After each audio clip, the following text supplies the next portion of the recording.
Cordial saludo de parte de la Iglesia Bautista Reformada Gracia Inefable en Caucasia, Antioquia. Muchas bendiciones para la iglesia en Cartagena.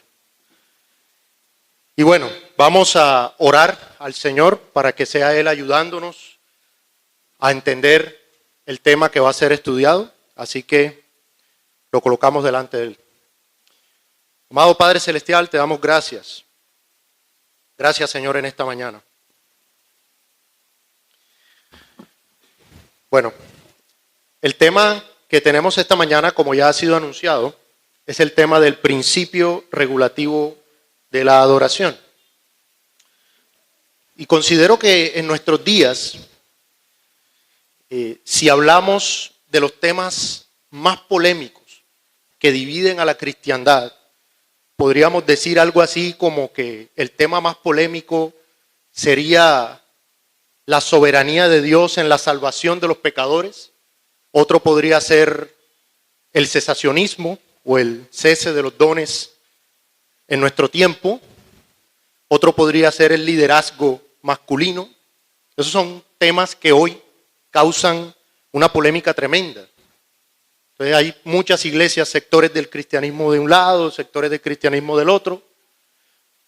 Pero si pudiéramos hacer esa lista de temas, definitivamente el tema que vamos a estudiar esta mañana entraría en esa lista, que es el tema del principio regulativo de la adoración. Es uno de los temas que hoy trae especial controversia en la iglesia. Pero mis hermanos, nosotros como bautistas reformados sabemos que nuestra única regla de creencia, nuestra única regla de fe, nuestra única regla de práctica debe ser ¿qué? Las Sagradas Escrituras, la palabra de Dios. Entonces, mis hermanos, si queremos saber cómo debemos adorar al Señor, cómo quiere Él ser adorado, ¿a dónde vamos a ir? ¿A nuestro engañoso corazón? ¿A nuestras ideas subjetivas? ¿A los modelos del mundo? ¿Qué nos dice la Escritura?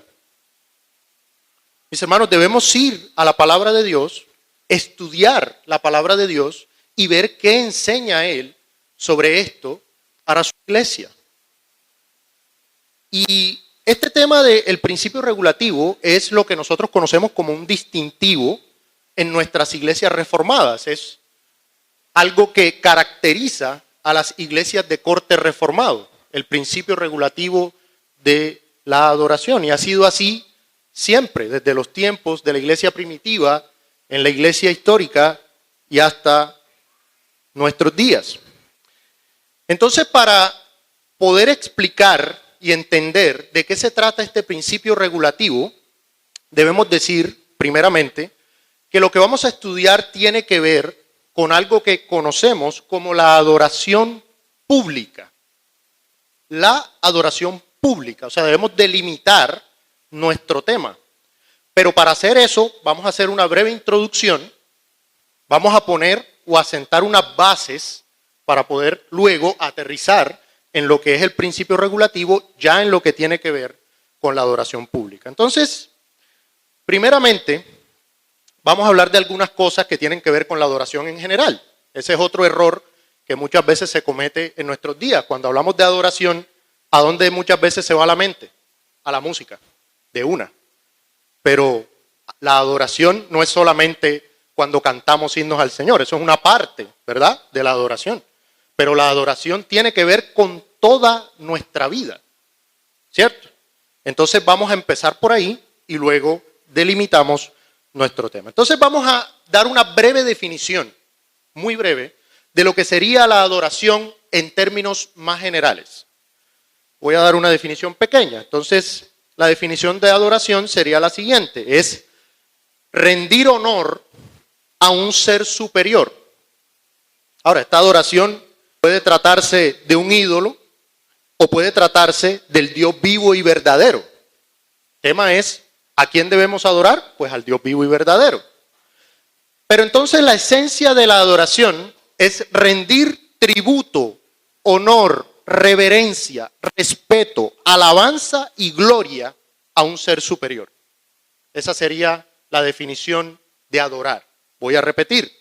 La esencia de la adoración es rendir tributo, honor, reverencia, respeto, alabanza y gloria a un ser superior. Mis hermanos, y este tema no es un tema menor, como algunos lo ponen. No, pues ese es un tema terciario. Hermanos, la palabra de Dios nos enseña que nosotros fuimos creados para adorar. Nosotros fuimos redimidos para adorar. Dios no le da una importancia menor a su adoración. Y que este tema quede muy claro. Muchas personas toman la palabra de Dios y dicen, bueno, aquí tenemos A, B, C y D, ¿no? Siendo A el tema más importante, B después, C el siguiente y por allá abajo hay otros temas que no son tan importantes. Dice, hermano, pero la Escritura no enseña eso. La Escritura no enseña que hay A más importante o que las letras en rojo. ¿Ustedes han visto las que tienen unas letras en rojo? Yo conocí a alguien que decía, no, las letras en rojo son las que importan, porque esas fue las que dijo directamente el Señor Jesucristo. Las demás fueron palabras de hombres. No, hermanos. Todo el consejo de Dios es importante. Lo que Dios soberanamente decidió revelar es importante. Si lo reveló es porque es importante. Y quiero traer a su consideración las palabras del apóstol Pablo, allá en Hechos capítulo 20, cuando se estaba despidiendo de los ancianos en la iglesia de Éfeso. Les dice, yo soy limpio de la sangre de ustedes. ¿Por qué? Porque no he rehusado enseñarles las doctrinas de la gracia. Bueno, en ese entonces no serían las doctrinas de la gracia, ¿no? No se llamaban así. Pablo no les dice, yo no he rehusado enseñarles las doctrinas de la justificación, en palabras de Pablo. Pero no es eso lo que Pablo dice. Pablo dice, porque yo les he enseñado todo el consejo de Dios. Por eso estoy tranquilo, decía el apóstol Pablo. En la mente del apóstol no había tal cosa como estas doctrinas y estas doctrinas. Entonces, mis hermanos, el tema de la adoración no es un tema C, ni un tema D. Mire, vaya conmigo a Isaías, capítulo 43.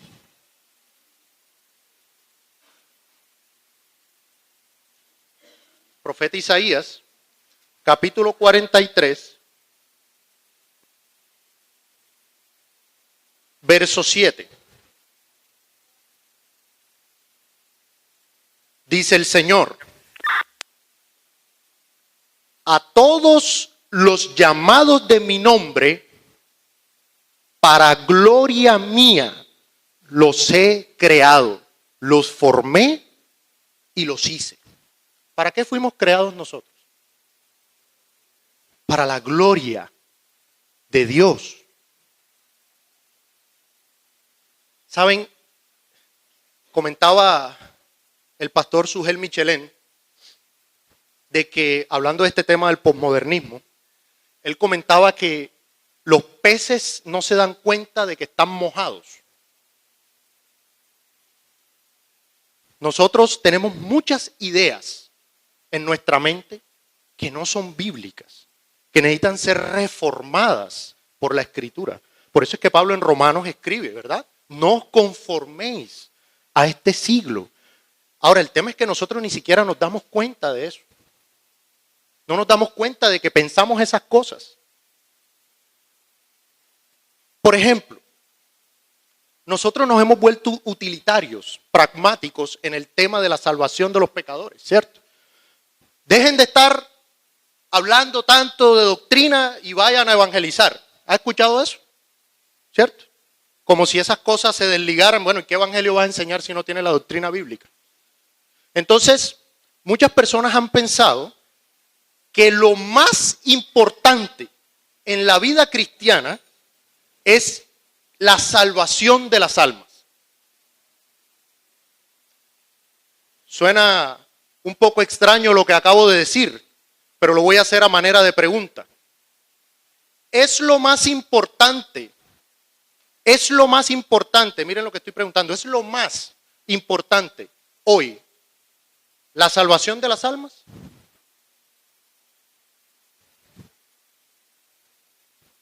¿Qué dice el texto?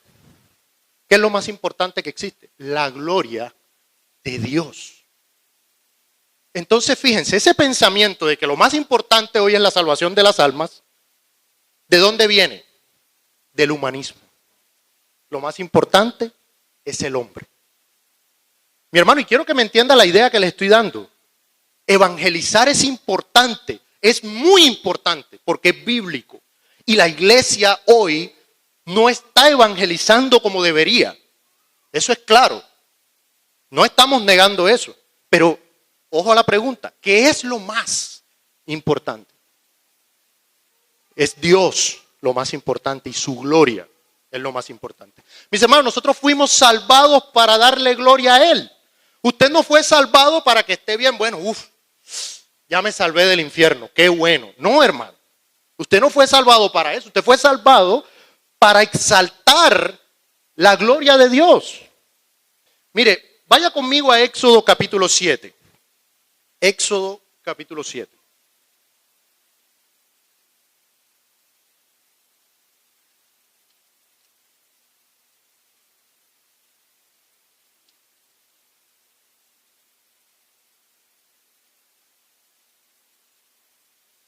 Ustedes recuerdan el contexto, el pueblo de Israel está en medio de la esclavitud egipcia, Faraón los tiene esclavizados, tiene capataces que los maltratan a diario y demás, y el Señor envía ¿a quién? A Moisés, ¿verdad?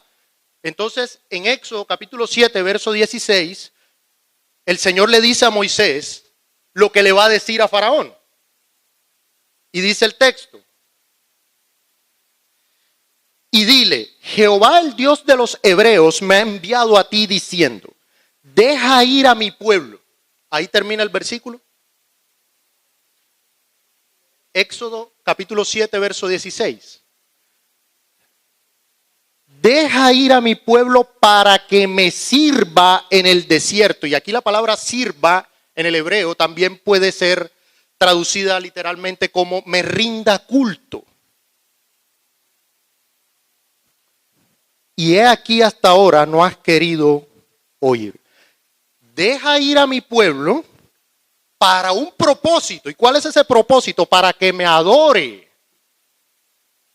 Entonces, mis hermanos, ustedes bien saben, ¿cierto? Ustedes han estudiado estos temas de la tipología y saben que la esclavitud del pueblo de Israel en Egipto tipifica la esclavitud del pecado en la que nosotros nos encontrábamos. Entonces, cuando somos redimidos es para algo. ¿Para qué? Para servirle al Señor. No fuimos redimidos para, listo, ya, qué bueno, ¿no? Me salvé, me siento, y los demás, no sé. Ahí vemos qué pasa. Y la iglesia, no sé. Ya yo me salvé. No es así, mis hermanos. Entonces quiero que noten, si Isaías 43 vemos claramente que el Señor dice que a todos los llamados de mi nombre para gloria mía los he creado. Si luego vemos en Éxodo 7:16 que el Señor redime para que le sirva su pueblo, y luego nos vamos a Éxodo 20 y vemos que los dos primeros mandamientos tienen que ver con Dios y su gloria. Éxodo 21, y habló Dios todas estas palabras diciendo, yo soy Jehová tu Dios que te saqué, ahí está la redención, de la tierra de Egipto, de casa de servidumbre. Primer mandamiento, no tendrás dioses ajenos delante de mí. Y Éxodo capítulo 20, verso 4, que es el segundo mandamiento, ya tiene que ver directamente con cómo quiere Dios que se le adore. Dice, no te harás imagen, ni ninguna semejanza de lo que esté arriba en el cielo, ni abajo en la tierra, ni en las aguas de la tierra, debajo de la tierra, no te inclinarás a ella, ni las honrarás. Porque yo soy Jehová tu Dios. ¿Ustedes recuerdan qué hizo el pueblo de Israel después? Se hicieron precisamente lo que Dios dijo que no hicieran. Hicieron un becerro y ¿qué decían? Este es un Dios extraño, ¿no? Este es un Dios desconocido. ¿Qué decían del becerro? que ese era Jehová. ¿Y qué les dice Dios? No, yo no quiero ser adorado a través de imágenes. ¿Qué es eso? Regulación. ¿Sí lo ve? O sea, Dios está mostrando cómo no quiere ser adorado. O sea, Él está mandando. Entonces viene la gente y dice, no, pero es que por medio de una imagen yo me siento más identificado. Miren, un pastor me decía que uno de los actos de fe más grande que existe es la oración. Él se pone sobre sus rodillas y habla con un Dios al que no ve y del cual no se puede imaginar cómo es. Usted no puede hacerse ninguna imagen en su mente. O sea, usted se arrodilla y usted no se imagina el viejito de barba blanca allá en el trono que lo está oyendo. No. ¿Qué dice la Biblia? Dios es espíritu. Usted no puede hacerse imagen de Dios en su mente.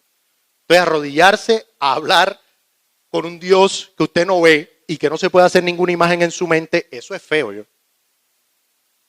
Pero ¿qué es lo que dice la Escritura? Que Él nos oye y que nos podemos presentar confiadamente por la obra de Cristo al trono de la gracia. Entonces usted tiene que creer eso y ir y arrodillarse y orar.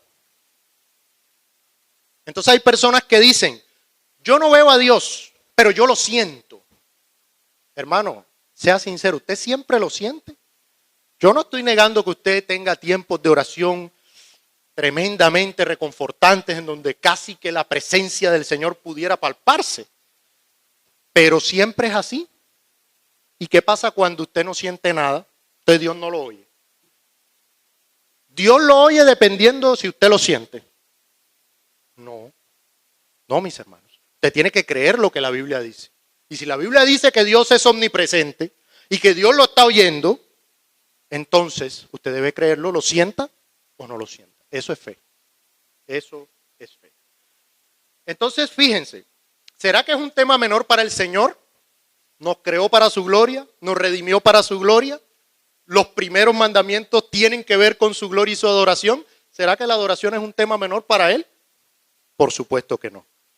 Entonces, el primer fundamento que vamos a colocar es una diferencia clara y marcada entre lo que es adoración privada y adoración pública. Mis hermanos, y quiero que estemos muy atentos porque mucha de la confusión que existe hoy sobre el tema de la adoración y del principio regulador tiene que ver con no saber diferenciar estas dos cosas. Adoración privada y adoración pública. Entonces, primero, adoración privada, hermano, y la adoración privada es todo lo que usted hace en su vida. Todo lo que usted hace en su vida tiene que ser para adorar al Señor. Entonces, digamos que es todo lo que usted hace en su vida fuera del contexto de la reunión formal de la iglesia. Fuera del contexto de la reunión formal de la iglesia. Entonces, ahí es donde la Biblia dice que todo lo que usted haga es adoración. Romanos capítulo 12, verso 1, así que hermanos, os ruego por las misericordias de Dios que presentéis vuestros cuerpos en sacrificio vivo, santo, agradable a Dios, que es vuestro culto racional. El Señor no quiere la mente sin el corazón, no quiere el corazón sin la mente, el Señor quiere todo nuestro ser, todo. Presentéis vuestros cuerpos en sacrificio vivo, todo su ser, para adorar y glorificar al Señor. Sea lo que sea. Ustedes es un error muy común pensar que uno es iglesia solo cuando está aquí en el culto. Pero tú eres iglesia en tu trabajo, tú eres iglesia en tu hogar, tú eres iglesia en la calle y siempre tienes que comportarte como un hijo de Dios. En palabras del apóstol Pablo, 1 Corintios capítulo 10, verso 31, yo creo que no hay una manera más ilustrativa de describir la adoración privada que esta. Si pues coméis o bebéis o hacéis otra cosa, no dice cuál es, otra, cualquiera, hacerlo todo para la gloria de Dios. Esa es adoración privada. Mire, entonces cuando usted está en su trabajo y está participando de conversaciones inapropiadas, ¿usted está glorificando a Dios? No. Entonces usted tiene que decir, yo soy hijo de Dios. Yo no puedo estar participando de eso. Hace poco unos hermanos en la iglesia confesaban de que se había formado eso es muy común, sobre todo en el ámbito laboral, se empieza a hablar mal de los jefes. Entonces ellos participaron de eso. ¿Y qué es lo que dice la Escritura? Que el cristiano es ¿qué? La sal, la luz. ¿Ustedes saben para qué se usaba la sal en tiempos bíblicos? Para conservar los alimentos, que no se pudrieran tan rápido. Entonces, si eso se está pudriendo ahí dentro, ¿qué tiene que hacer usted? Ser la sal. Si usted actúa bíblicamente, y yo sé que ustedes muchos lo deben haber experimentado, si usted actúa como un hijo de Dios, como ha sido llamado, ¿qué es lo que termina pasando? Mire, usted llega en su trabajo a la oficina y apenas lo ven, enseguida ya todo el mundo, nadie dice malas palabras, nadie dice nada, porque es que ya ahí llegó. Y eso pasa. Entonces, con el perdón tuyo. Así, o sea, van a decir algo, no, qué pena. O sea, ya ellos se restringen, porque el cristiano es la sal. Entonces, mi hermano, esa es la adoración privada. Entonces, en lo que tiene que ver con el ámbito de la adoración privada, Dios nos ha dado a nosotros un poco más de libertad en muchas cosas. Yo le voy a poner un ejemplo. Usted debe casarse para la gloria de Dios. Bueno, los que son solteros, ¿no? Deben casarse para la gloria de Dios. Y con tal de que sea en el Señor, usted puede escoger con quién se casa, ¿cierto? Dios nos ha dado libertad en ese sentido. Alguien puede decir, no, pues la hermana tal, o no sé, puede decidir. En el tema de los trabajos, usted tiene que glorificar a Dios en su empleo, sea cual sea. Pero usted tiene la potestad de decir, bueno, yo, qué sé yo soy contador y no quisiera trabajar de obrero o de otra cosa, no denigrando ninguna profesión, pero yo sé hacer es otra cosa. Y así sucesivamente. Entonces usted tiene cierta libertad de escoger en qué trabaja, siempre que tenga que ver con su ámbito. Le voy a poner otra ilustración. Usted aquí dice que sea que coma o beba, todo para la gloria de Dios, pero usted puede decidir qué come, ¿no? Usted puede decidir si come espagueti, si come arroz, si come carne, pollo, ¿no? Yo no quiero comer carne, usted es libre de hacer eso, ¿no? O sea, usted tiene cierta libertad en cuanto a lo que tiene que ver con la adoración privada. Hermano, pero cuando hablamos del ámbito de la adoración pública, que es cuando la iglesia se reúne para adorar de manera formal y oficial, ya usted no tiene esa libertad. Ya usted no tiene esa libertad. Vamos a 1 de Timoteo capítulo 3, verso 14. Un pasaje que nos puede ayudar a entender lo que estoy tratando de explicar. 1 de Timoteo capítulo 3, verso 14.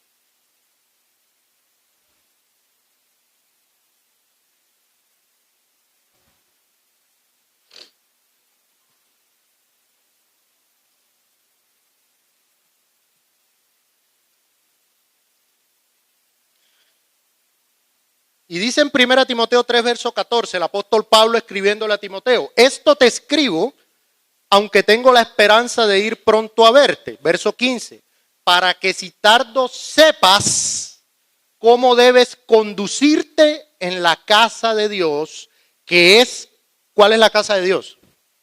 La iglesia del Dios viviente, columna y baluarte de la verdad. Usted sabe que esa carta, 1 Timoteo, es conocida entre el grupo de las famosas cartas pastorales. Son cartas que tienen que ver con instrucciones para la iglesia local, más que todo. Y usted, si lee el contexto y lee los versos anteriores, ve que Pablo le está dando instrucciones a Timoteo sobre la iglesia, cómo se ordenan ancianos, cómo debe ser el trato entre los miembros de la iglesia, le da instrucciones sobre el culto de oración, quiénes deben orar, cómo, etcétera. O sea, son instrucciones para la iglesia. Y el apóstol Pablo le dice a Timoteo, mira, esto te lo escribo para que si yo me demoro, tú sepas. ¿Cómo así que sepas? ¿Cómo debes conducirte en la casa de Dios, verdad? ¿Y la casa de Dios es cuál? La iglesia del Dios viviente. Entonces, en ese contexto, nosotros no tenemos tanta libertad como en el contexto de lo privado. Nosotros tenemos que saber, tenemos que estudiar cómo debemos conducirnos en la casa de Dios. Mire, le voy a poner un ejemplo. Cuando usted está en su casa, ¿cierto? Usted tiene cierta libertad. Usted ve la televisión, monta los pies arriba de una silla, se quita los zapatos. ¿Cierto? Usted está en su casa, tiene ciertas libertades. Pero si un hermano lo invita a su casa y le dice, siéntete como en tu casa, usted no llega abriendo la nevera, prendiendo televisor, se sienta, se quita los zapatos, ¿cierto? Pero usted tiene que actuar cristianamente, sea en su casa o sea en la otra. Pero en la otra ya no tiene tanta libertad. ¿Por qué? ¿Por qué no la tiene? Porque no es su casa, es casa ajena. Lo mismo pasa en este sentido. Cuando usted está en la iglesia, usted no tiene la misma libertad de la adoración privada. Usted tiene que saber cuáles son las reglas que Dios ha dado para su casa, porque es la casa de Él, no la mía. Entonces, hay una diferencia clara y marcada entre lo que es adoración privada y adoración pública.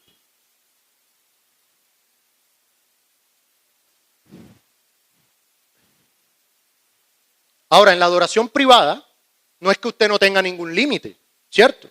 Usted sí tiene límites, pero tiene más libertad.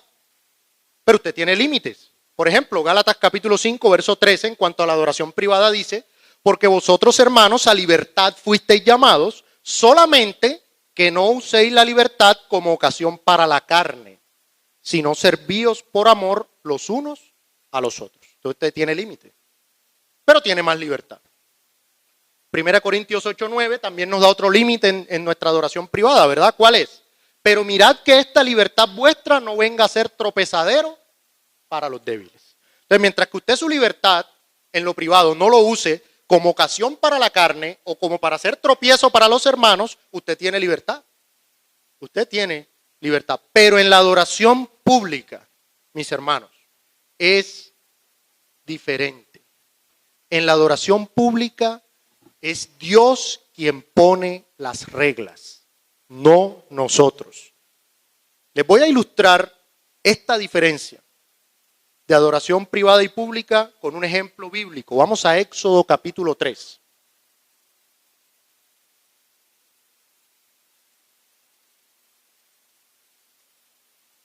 Éxodo capítulo 3. Versículo 1.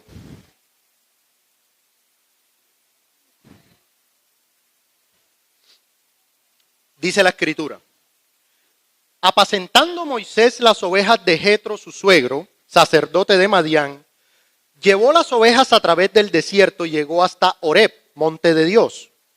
Y se le apareció el ángel de Jehová en una llama de fuego en medio de una zarza. Y él miró y vio que la zarza ardía en fuego y la zarza no se consumía. Entonces Moisés dijo, iré yo ahora y veré esta grande visión. ¿Por qué causa la zarza no se quema? Viendo Jehová que él iba a ver, lo llamó Dios de en medio de la zarza y dijo, Moisés, Moisés. Y él respondió, heme aquí.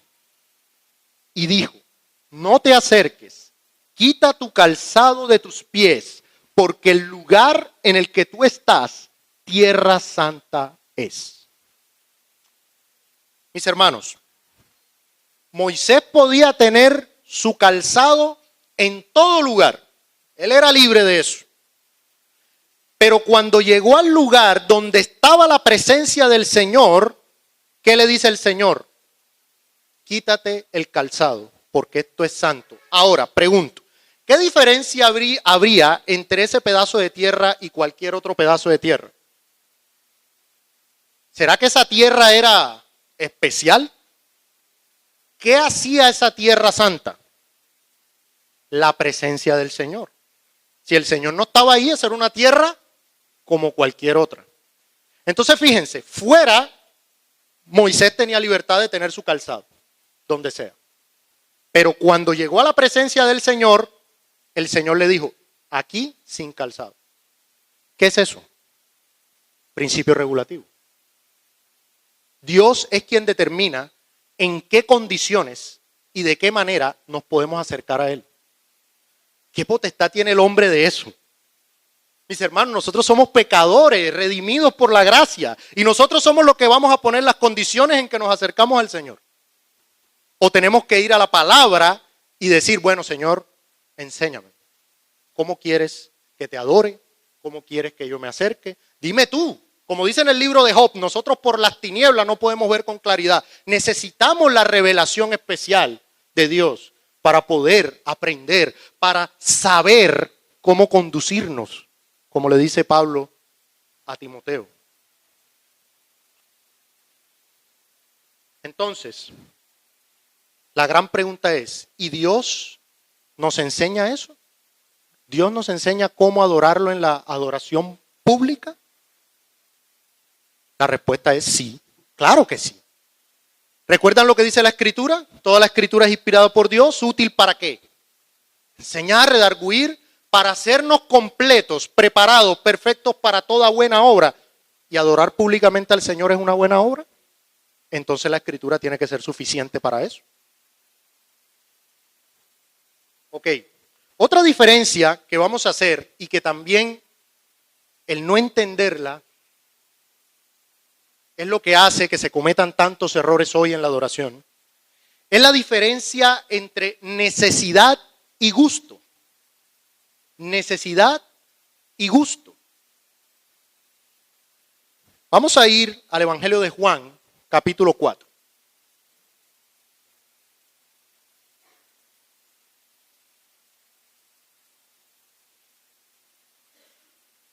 Versículo 24.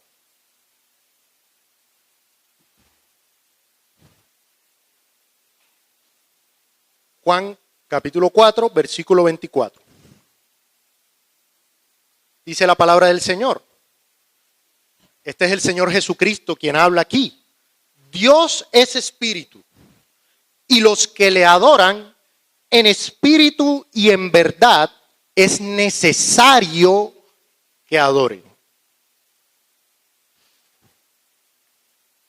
Mis hermanos, en esta vida nosotros hacemos las cosas por necesidad o por gusto. Por ejemplo, alguien tiene un televisor pequeño y quiere uno grande. Entonces él trabaja, se esfuerza y cambia de televisor. ¿Eso es una necesidad o es un gusto? Eso es un gusto. Si no compraba otro televisor, pues no pasaba nada. Ahora, ¿será que alguien puede decidir comer o no comer? ¿Qué sería eso? Una necesidad, ¿cierto? Entonces hay una diferencia clara entre necesidad y gusto. Y todo lo que nosotros hacemos clasifica en una de las dos. Usted analícelo. O sea, usted hace las cosas o por necesidad o por gusto. Mis hermanos, cuando nos vamos al texto, el Señor Jesucristo dice que en el nuevo pacto, ¿cómo se le debía adorar al Señor? En espíritu y en verdad es que necesario. Entonces, ¿qué es lo que está pasando hoy en nuestros días en la adoración?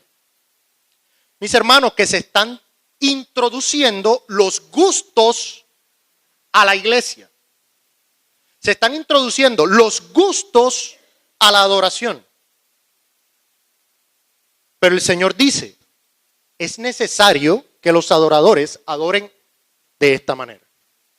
Y este es un pasaje clave, mi hermano, para entender lo que es la adoración en el nuevo pacto. Entonces, ¿qué significa adorar en espíritu y en verdad? Esa pregunta es de las preguntas obvias que no son tan obvias. ¿Usted ha visto esas preguntas obvias que no son tan obvias en la Biblia? ¿Qué es mundanalidad? Ah, fácil. Explíquelo.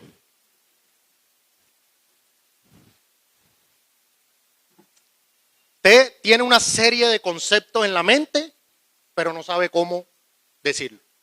Y cuando lo dice mal. Ya eso no es eso. Entonces esta es de las preguntas obvias que no son tan obvias. ¿Qué es adorar en espíritu y en verdad? Ah, sí, claro, yo lo he escuchado, yo lo he leído. ¿Pero qué es? ¿Qué significa? Pues mis hermanos, miren, la vida cristiana es una vida en el espíritu de Dios. Desde el principio de la vida cristiana hasta el final se debe estar en el espíritu de Dios. ¿Cómo dice la Biblia que nosotros debemos vivir? Llenos del espíritu, con la guía del espíritu. ¿Quién nos regeneró? El espíritu. Toda la vida cristiana es una vida en el espíritu. Entonces, ¿qué pasa? Miren la relación que hace el Señor Jesucristo entre Dios y su adoración. Dios es espíritu. Entonces, ¿cómo debe ser la adoración a Dios? Espiritual. Es una adoración que no es estética. Es una adoración que tiene que ver más con la mente, el corazón. Es una adoración que tiene que ver más con nuestro ser, porque Dios es espíritu. Les pongo un ejemplo y ya vamos a hablar de este tema más adelante. ¿Qué pasa si nosotros no tenemos pistas para cantar un día? ¿Podemos adorar? Por supuesto, eso no adora. Nosotros adoramos en espíritu. Y lo único que necesita usted para adorar es estar. Algunos dicen, bueno, y hay que cantar. Bueno, y los sordomudos no adoran. ¿Usted ha visto esas iglesias que tienen ministerios de sordomudos y les predican con su lenguaje? Y ellos no pueden articular las palabras. ¿Cómo cantan?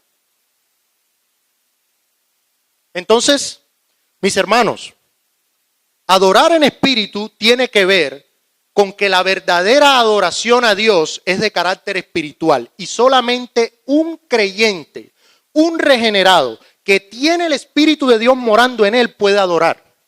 Es necesario adorar en espíritu. Y si usted es un inconverso, ¿cómo va a adorar? Ya el primer requisito no lo tiene. Usted no puede adorar en espíritu. Lo repito.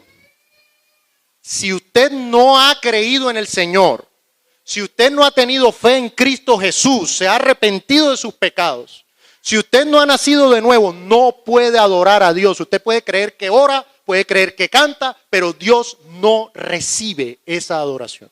¿Está leído en Proverbios? El sacrificio de los impíos, ¿qué es? Abominación a Dios. Solamente se puede adorar en espíritu.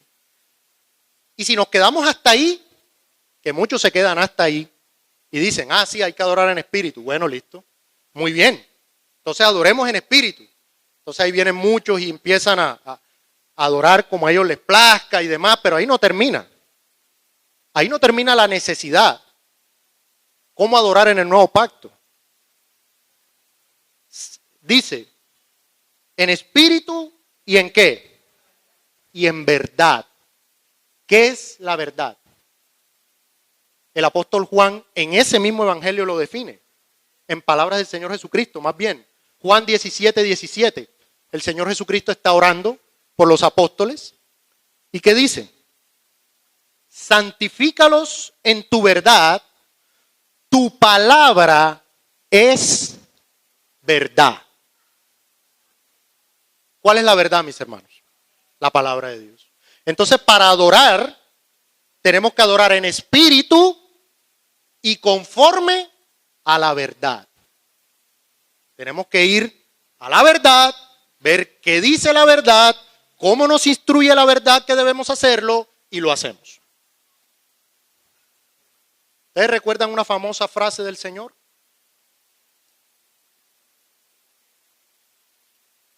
¿Ustedes recuerdan lo que la Biblia dice con respecto a que la obediencia es mejor que los sacrificios? Mis hermanos, hoy tenemos un cristianismo independiente de la verdad. O sea, yo soy cristiano, pero lo que la verdad diga, no me importa. Yo tengo mis maneras, yo tengo mis formas. Pero eso no es lo que el Señor Jesucristo dice. El Señor Jesucristo dice, es necesario que los que adoran, adoren ¿cómo? En espíritu y en verdad. Eso es necesario. Entonces, si eso es así, por eso es que nuestra confesión de fe lo expresa en la siguiente manera. El modo aceptable de adorar al verdadero Dios está instituido por Él mismo. Y está de tal manera limitado por su propia voluntad revelada, la verdad, que no se debe adorar a Dios conforme a las imaginaciones e invenciones de los hombres o las sugerencias de Satanás, ni bajo ninguna representación visible o en ningún otro modo no prescrito en las Santas Escrituras.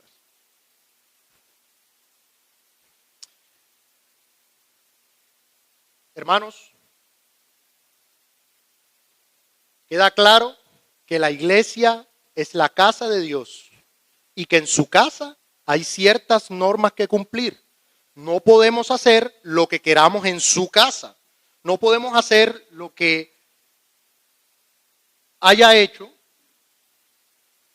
No podemos traspasar, los límites que Dios mismo nos haya hecho para su casa. Debemos conducirnos como conviene en su casa.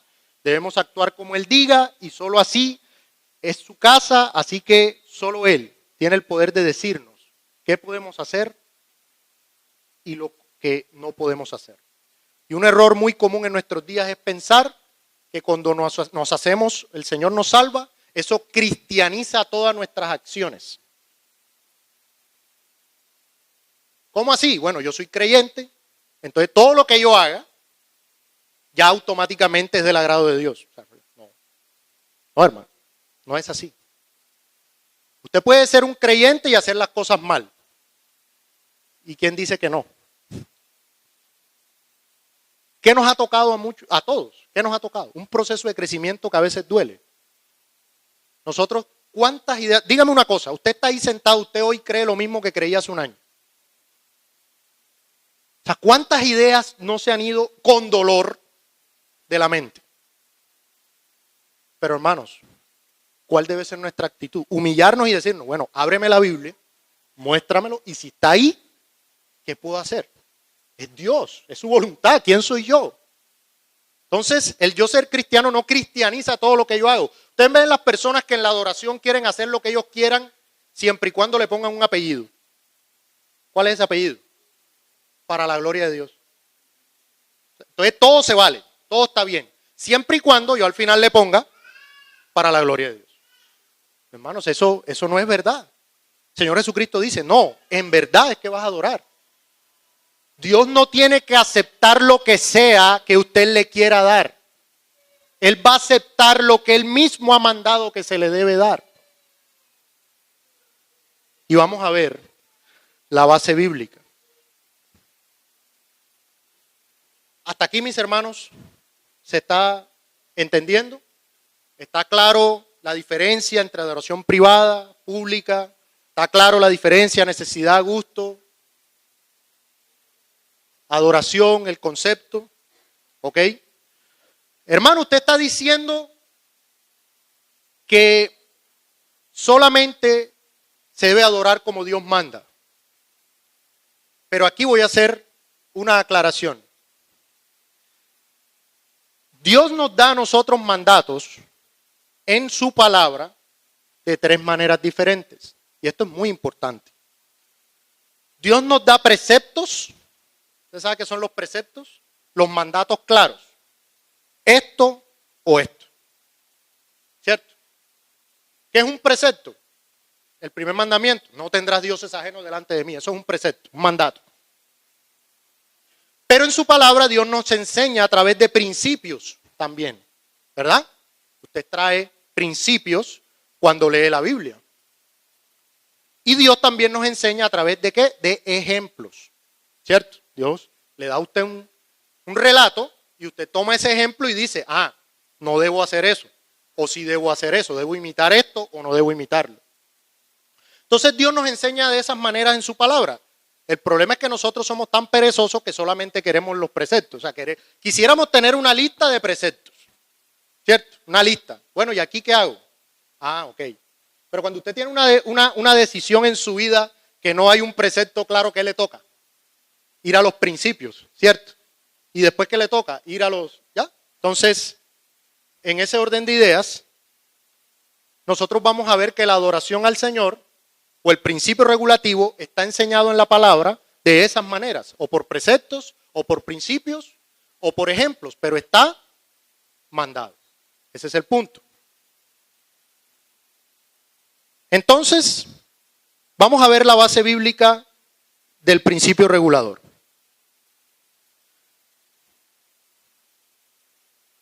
El caso de Caín y Abel, Génesis capítulo 4, verso 3.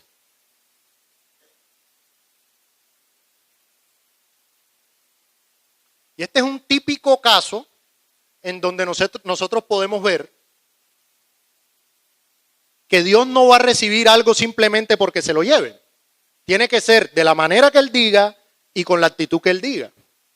Génesis capítulo 4, verso 3. Y aconteció andando el tiempo que Caín trajo del fruto de la tierra una ofrenda a Jehová. Está adorando. ¿Cierto? Y Abel trajo también de los primogénitos de sus ovejas, de lo más gordo de ellas. ¿Y qué dice el texto? Y miró Jehová con agrado a Abel y a su ofrenda, pero no miró con agrado a Caín y a la ofrenda suya.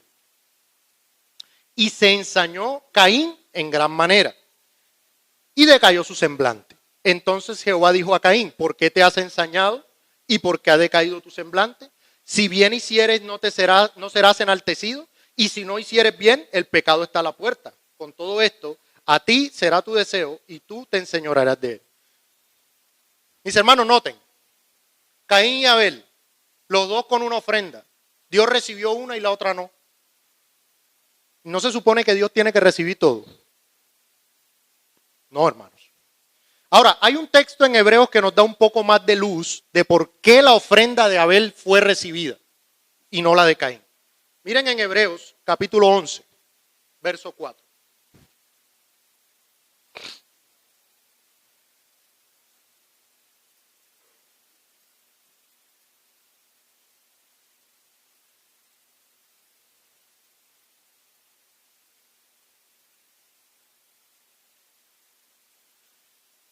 Hebreos 11:4 dice, por la fe, Abel ofreció a Dios más excelente sacrificio que Caín.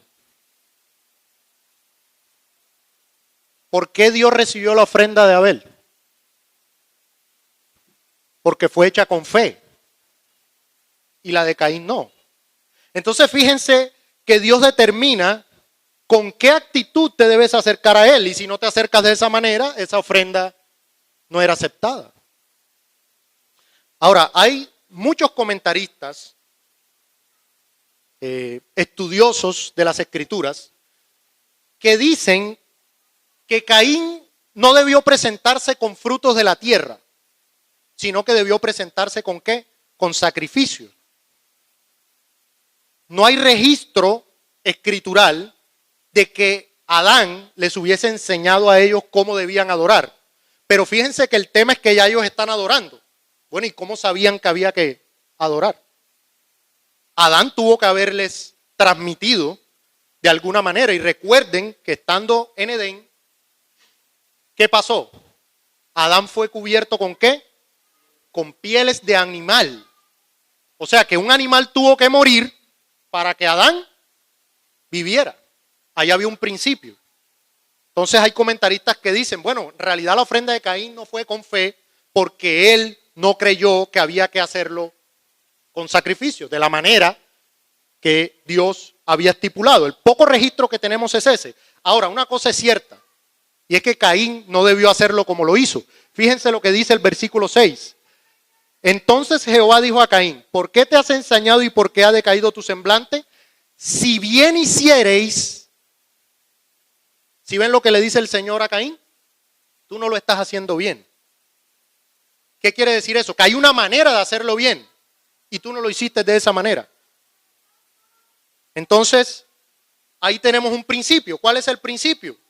Pues que la adoración es como Dios determina que debe hacerse. Avanzamos. Levítico capítulo 10, verso 1 y 2.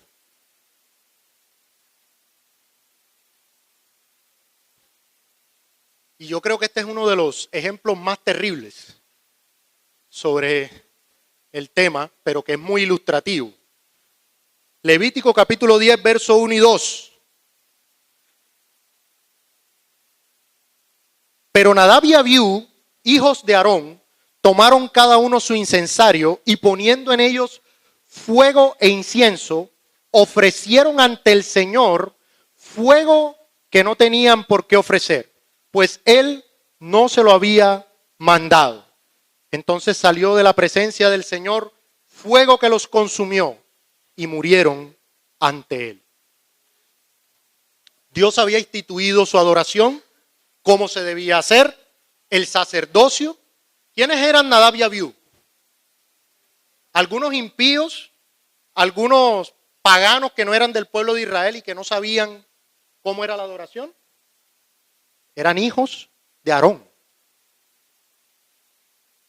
¿Cuál fue el pecado de ellos según el texto?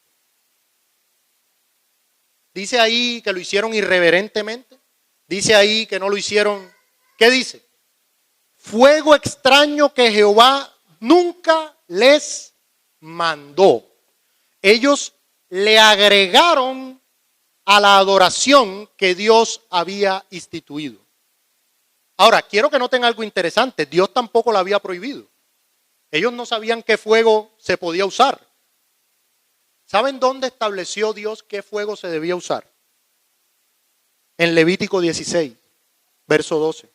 Después tomará un incensario lleno de brasas de fuego del altar de delante de Jehová y sus puños llenos de perfume aromático molido y lo llevará detrás del velo. O sea, en Levítico capítulo 10, Dios todavía no había dicho cómo se hacía eso. Y en Levítico capítulo 16 es donde Dios dice qué fuego se había de usar. O sea que en Nadab y Abiú todavía no se les había dado ninguna instrucción al respecto. Y cuando pasa eso, y Moisés le dice a Aarón,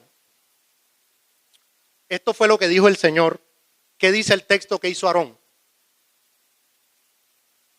Ahí léalo en Levítico 10. ¿Qué dice que hizo Aarón?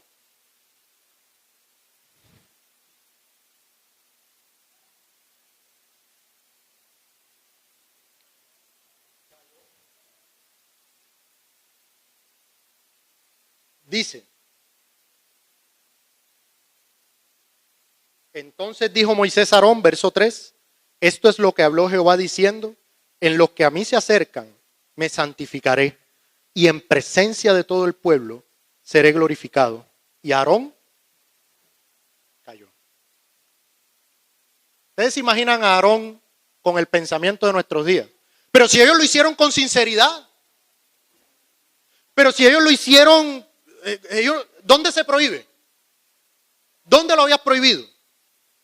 Pero ¿qué dice el texto? Que Aarón cayó.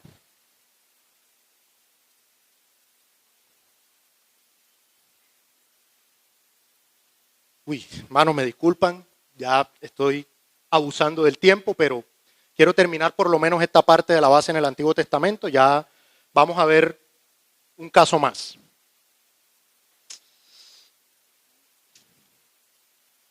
Dos casos más. No, hermanos, es importante.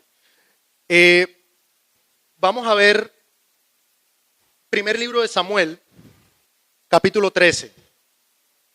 Este es el caso de la desobediencia de Saúl.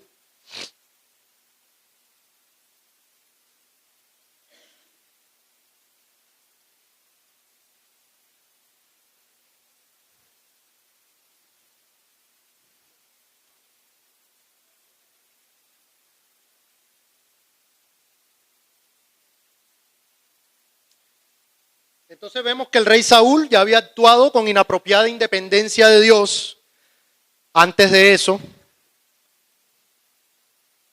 pero este incidente confirmó que definitivamente Saúl había sido rechazado por Dios como rey, porque no había seguido las instrucciones.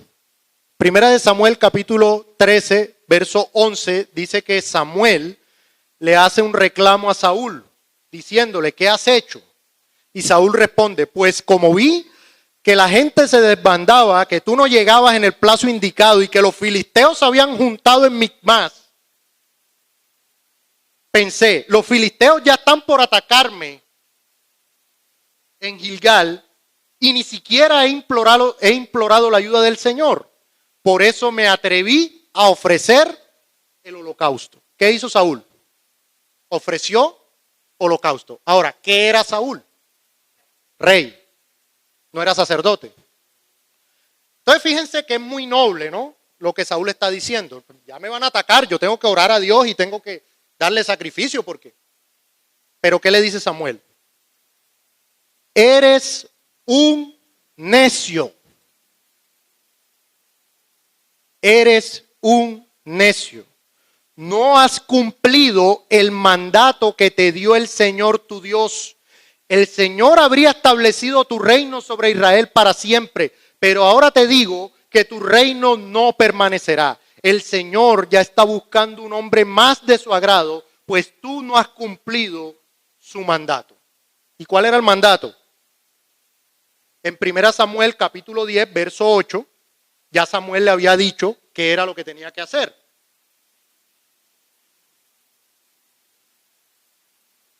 Dice, luego bajarás delante de mí a Gilgal, entonces descenderé yo a ti para ofrecer holocaustos y sacrificar ofrendas de paz.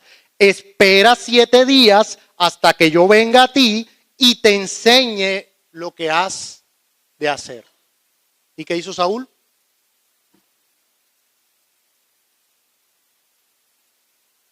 Voy a leer una cita del pastor Joyce Baldwin que lo resume de manera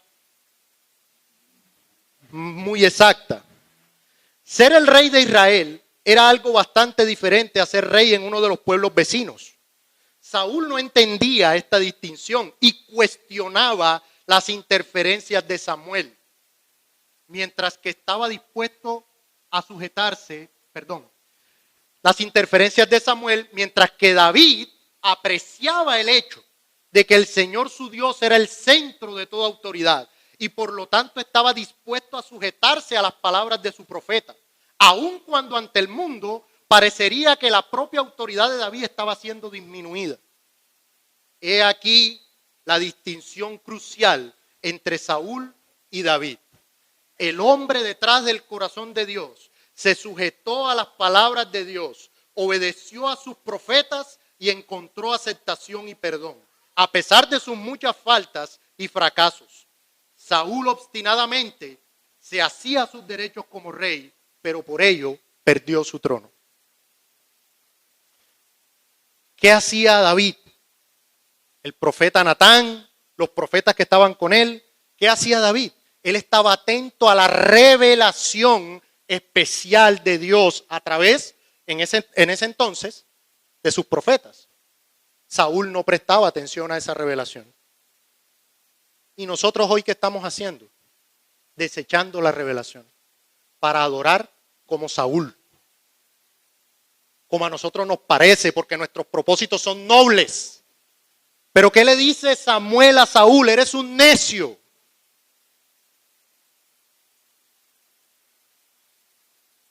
¿Con qué derecho, hermanos? Desechamos la revelación de Dios. Finalmente vamos a ver el caso de Usa.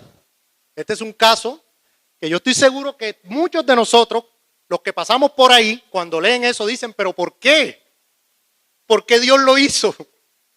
Algunos incluso hasta llegaron a pensar, ¡qué injusticia! Mis hermanos, es que es por eso que necesitamos la Escritura. Porque es que nosotros no podemos discernir cómo son las cosas. Y necesitamos la instrucción de nuestro Dios. Vamos a mirar el caso de Usa. Ustedes recuerdan el contexto. Ellos toman el arca, la van a llevar a Jerusalén. Hay un ambiente de fiesta, hay un ambiente bueno, ¿cierto? Montan el arca en bueyes y comienzan a llevarla. Y leemos lo que pasó en primer libro de Samuel.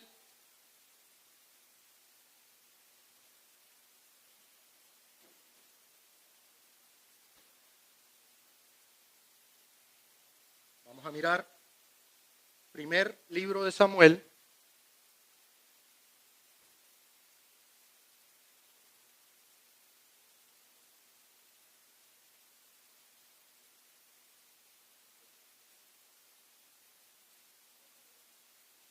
Es segundo libro de Samuel, qué pena, tengo la cita, es segundo de Samuel, capítulo 6.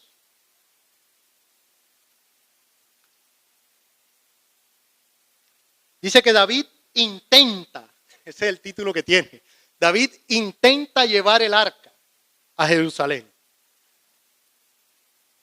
Miren, ya el Señor en su palabra, ¿qué Biblia tenía David? Los primeros libros, ¿verdad? Y ya el Señor, en un texto como por ejemplo Números capítulo 4, verso 19, quédense en Samuel, yo lo leo, había dicho algo como esto: para que no mueran cuando se acerquen a las cosas más sagradas, deberán hacer lo siguiente: Aarón y sus hijos le asignarán a cada uno lo que debe hacer y transportar, dice ahí. Pero los coatitas no mirarán, no solamente no debían tocar, no mirarán ni por un momento las cosas sagradas, de lo contrario morirán. Esa era palabra del Señor. Ahora, ¿qué representaba el arca? La presencia del Señor, la gracia del Señor en medio de su pueblo. Eso era lo que representaba el arca.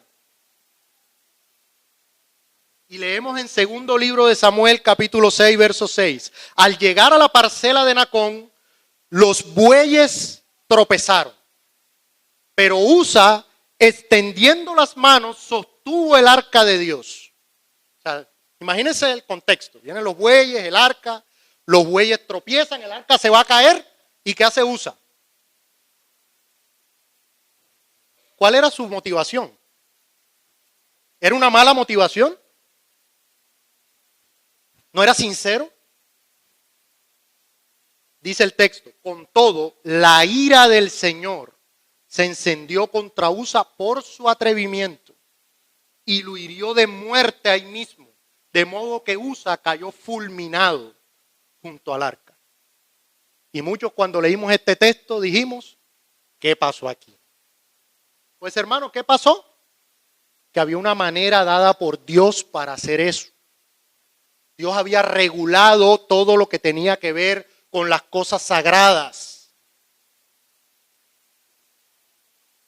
Vaya conmigo a Éxodo capítulo 25. Éxodo capítulo 25, verso 12.